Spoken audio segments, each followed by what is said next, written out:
Hello friends, আসসালামু আলাইকুম। Welcome back to my channel.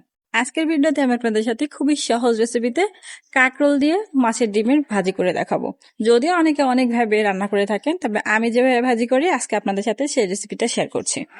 কাঁকরোল ভাজি করার জন্য আমি এখানে কতগুলো কাঁকরোল নিয়ে নিয়েছি। আমাদের ঝিনাইদহ ডিস্ট্রিক্টে এগুলোকে কাঁকরোল বলে। কার এলাকায় কি নামে আপনারা এটাকে চিনেন সেটা কিন্তু অবশ্যই কমেন্ট বক্সে জানাতে ভুলবেন না।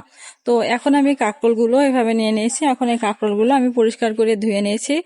ধুয়ে এরকম করে ছোট ছোট করে চিকন করে কেটে নিয়েছি। একবারে আলু ভাজির মতো করে না, একটু মোটা সাইজের করে আমি কেটে নিয়েছি। আর এই কাঁকরোলের সাথে আমি এখানে দুইটা আলু কুচি করে নিয়েছি। আর এই কাঁকরোল আর আলু দিয়ে আমি আজকে ভাজবো মাছের ডিম দিয়ে। আমি এখানে নিয়ে নিয়েছি হচ্ছে কিছু রুই মাছের ডিম আছে। সেই রুই মাছের ডিমগুলো আমি খুব ভালোভাবে পরিষ্কার করে ধুয়ে এভাবে একটা বাটিতে উঠিয়ে নিয়েছি। এখন একটা ফ্রাই প্যান নিয়ে নিয়েছি, আর এর ভিতরে আমি দিয়ে দিয়েছি হচ্ছে পরিমাণ মতো তেল। তেলটা খুব ভালোভাবে গরম হয়ে গেলে এখন আমি এখানে অ্যাড করে দিচ্ছি কিছু পেঁয়াজ কুচি, আর দিয়ে দিচ্ছি কতগুলো কাঁচামরিচ কুচি।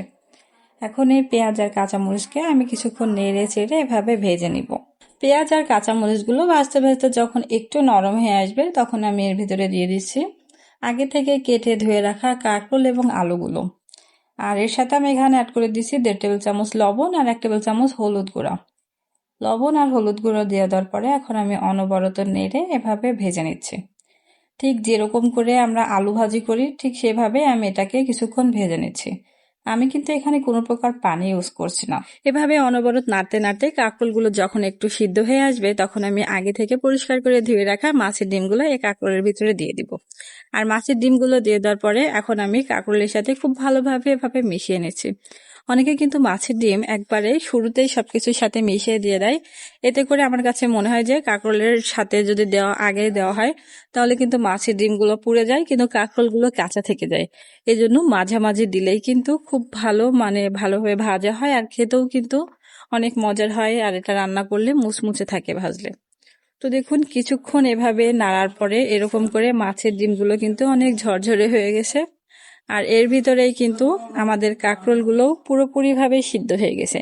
তো দেখুন এরকম ভাজতে ভাজতে যখন এরকম ঝুরঝুরে হয়ে আসবে তখন বুঝতে হবে ভাজা হয়ে গেছে। তো আমার কাঁকরোল আর মাছের ডিমের ভাজিটা কিন্তু অলরেডি রান্না হয়ে গেছে। এখন আমি এটা চুলা থেকে নামিয়ে আলাদা একটা প্লেটে পরিবেশন করে নেব। তো দেখুন আমাদের কাঁকরোল আর আলু দিয়ে মাছের ডিম ভাজিটা কিন্তু অলরেডি হয়ে গেছে। আর এটা দেখতেও যতটা না সুন্দর, খেতেও কিন্তু মাশাল্লাহ অনেক মজার এবং লোভনীয়। গরম ভাতের সাথে এই কাঁকরোলের এই ভাজিটা থাকলে কিন্তু একবারেই 1 প্লেট ভাত অনায়াসে খেয়ে ফেলা যায়। তো এই ছিল আমার আজকের ভিডিও। আশা করি আমার ভিডিওটা আপনাদের কাছে ভালো লেগেছে। আর আমার ভিডিওটা ভালো লাগলে অবশ্যই লাইক কমেন্ট করবেন, আর আপনার ফ্রেন্ডস অ্যান্ড ফ্যামিলি মেম্বারদের সাথে শেয়ার করে দেবেন। আর এরকম নতুন নতুন আরো ভিডিও পেতে আমার চ্যানেলটা সাবস্ক্রাইব করে সাথেই থাকবেন। আর যারা ফেসবুক পেজ থেকে দেখছেন তারা অবশ্যই আমার পেজটা ফলো দিয়ে সাথেই থাকবেন। আজ এ পর্যন্ত, সবাই ভালো থাকবেন, সুস্থ থাকবেন। আল্লাহ হাফেজ।